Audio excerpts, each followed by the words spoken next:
सत्यप्रकाश मेरे साथ जुड़े हुए हैं। सत्यप्रकाश, अभी क्या जानकारी मिल पा रही है? परिवार पहुंच चुका है बारामती?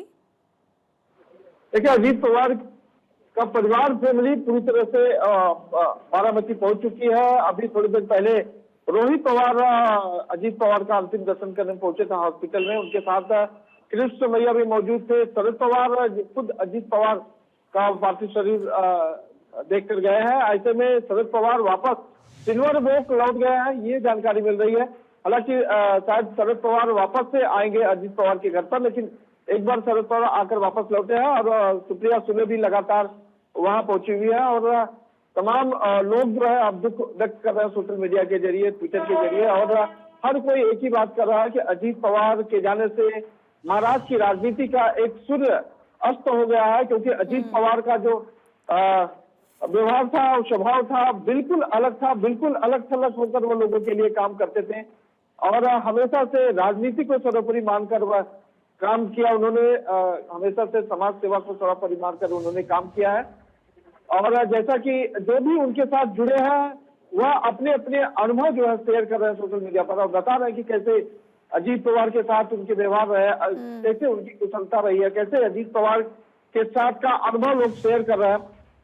लेकिन एक बड़ी चीज सामने आई कि अजीत पवार ये चाहते थे कि शरद पवार जब अप्रैल में अपना राजनीति से इस्तीफा देने या राजनीति से जो आजादी लेना चाहते थे, उस दरमियान उन्होंने एक कहा था कि शरद पवार आखिरी समय में जो है हमारे साथ होकर आएंगे, यानी कि दोनों पवार फैमिली की जो एनसीपी पार्टी है एक होने वाली थी। ये बड़ी बात है और इसको लेकर लोगों में खुशी भी थी, क्योंकि रोहित पवार भी ये कह चुके थे कि शायद बहुत जल्द हम लोग एक हो जाएंगे।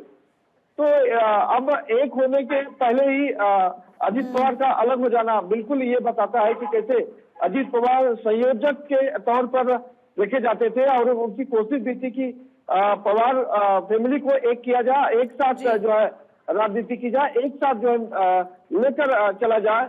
ये बड़ा प्रयास अजीत पवार का रहा, क्योंकि जब शरद पवार ने पहली बार उन्होंने ये घोषणा की थी कि अब वो राजनीति से दूर हो जाएंगे, लेकिन उस वक्त भी अजीत पवार की भूमिका बेहद खास रही। तो बेहद दुख का पल है कि अजीत पवार अब हम सबको छोड़कर चले गए हैं। लोग दुखी है।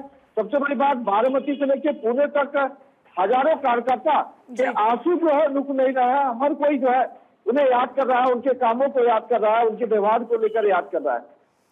एक कुशल प्रशासक, ऊपर से सख्त दिखते लेकिन बेहद नरम दिल के नेता।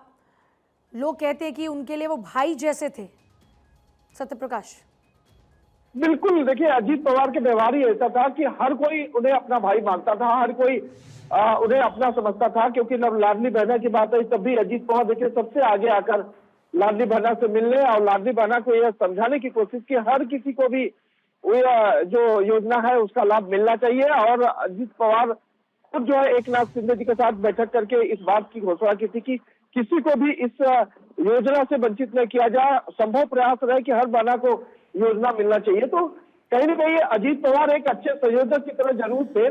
ठीक है सत्यप्रकाश, बहुत ही शुक्रिया। 3 बार मेरे मतलब हालात काबू से बाहर हो चुके हैं। मेरे बेसिकली एक फाइनल कॉल होती है जिसमें बताया जाता है कि सिचुएशन बहुत ही इमरजेंसी वाली है और ऐसे में इस पूरे मामले में भी यही हुआ। पायलट ने मेडे कॉल की और उसके बाद में विमान की लैंडिंग कराई, लेकिन ये विमान लैंड होने से पहले ही धमाकों की गूंज से दहल गया और उसके बाद जो लोग इसमें सवार थे उनकी सांसें थम गई और पूरा विमान भी जलकर खाक हो गया और जो पार्ट बचे उसके पुर्जे पुर्जे बिखर चुके थे ज़मीन पर।